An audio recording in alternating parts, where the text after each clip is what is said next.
Before I decided to pursue my credential to teach high school science, God took me through a journey of self-discovery. It was on a mountaintop that the Spirit gave me peace of mind in my career decisions and left me with an unshakable confidence in the decision I was making. After my undergraduate studies at UC Irvine, I spent the next 2 years of my life working as a live-in nanny for my sister and her 3 kids. It was one of the most challenging and humbling seasons of my life. Yet during the season, God gave me clarity about my teaching strengths and passion for working with youth. In the fall of 2012, I enrolled at Azusa Pacific University for the single-subject teaching credential program. I was not set on a master's program until meeting Dr. Gilbreth in a summer course at the Murrieta campus. She was sharing about the Digital Teaching and Learning Master's program, and I was convinced that this was the program for me.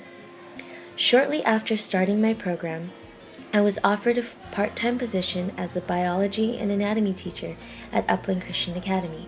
I am currently finishing my 2nd year at the high school, where we plan to launch our one-to-one iPad program next fall.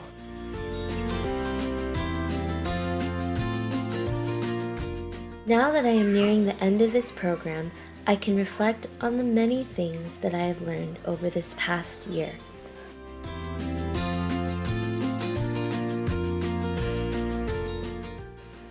In EDUC 511, I learned how to navigate around LiveBinder and gained an overall outlook on the master's program and what to expect from future classes.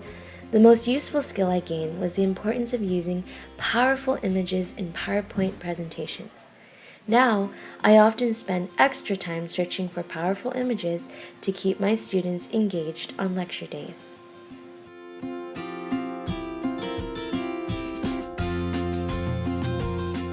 In EDUC 512, I gained many basic skills in word processing.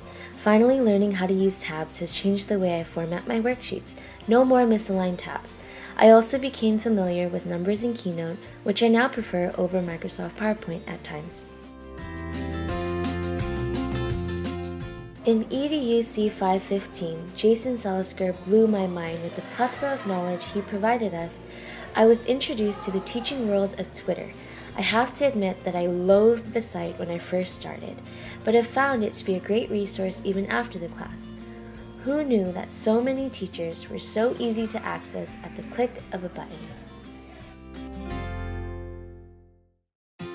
EDUC 514 was probably my most technologically challenging class. I have never tried video editing before, but have become a great fan of iMovie. It is so easy to use, and I can see my students using this in the future, and have already used this app multiple times in my classroom. EDUC 522 transformed the way I viewed apps and digital learning in the classroom. The Bloom's taxonomy and app pedagogy wheels have become a great resource to me in my lesson planning for our one-to-one program next year.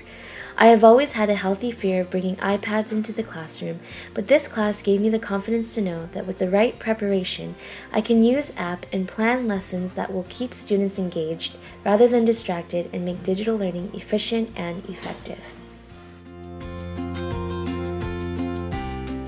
Lastly, in EDUC 526, I created my first Weebly website for my online portfolio. It has been enjoyable to spend these past few weeks reflecting on my growth as a student and as an educator.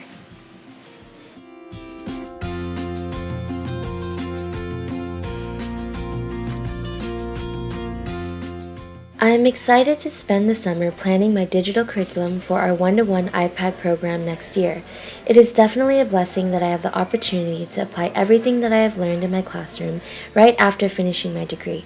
I am grateful for the knowledge and skills that I have gained from this program. It has truly been a pleasure.